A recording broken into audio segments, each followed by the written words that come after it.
Le livre des Actes raconte en détail la naissance de l'Église et son avancée miraculeuse par la puissance du Saint-Esprit. 10 jours après l'ascension de Jésus, Acte 1:9, le Saint-Esprit a été répandu sur plus de 120 de ses disciples qui l'attendaient en priant, Acte 1:15. Les mêmes disciples qui tremblaient de peur d'être identifiés à Jésus, Marc 14:30, ont soudain reçu le courage d'annoncer l'évangile du Messie ressuscité. Leur message a été validé par des signes miraculeux. Acte 2:4. Des milliers de Juifs originaires du monde entier venus à Jérusalem pour la Pentecôte ont entendu l'évangile dans leur langue. Acte 2:5-8. Et beaucoup ont cru. Acte 2:41. Ceux qui ont été sauvés ont été baptisés et se sont ajoutés à l'Église jour après jour.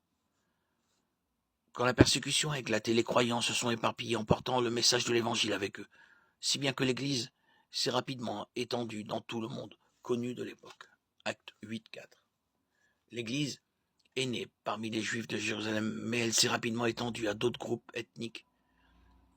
Les Samaritains ont été évangélisés par Philippe en Acte 8. En Acte 10, Pierre a eu une vision pour laquelle Dieu lui a fait comprendre que le message du salut ne se limitait pas aux Juifs, mais était pour tous, ceux qui croiraient.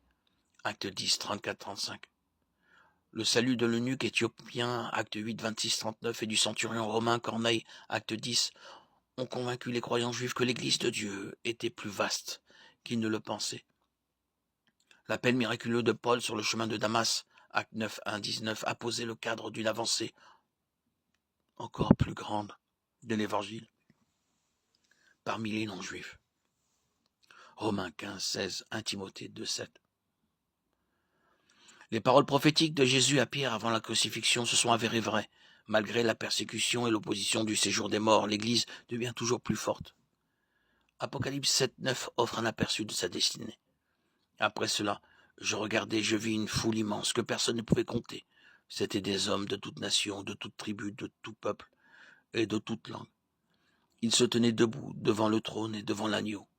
L'Église à laquelle Jésus a donné naissance subsistera jusqu'à son retour, quand nous serons unis à lui pour toujours, comme son épouse.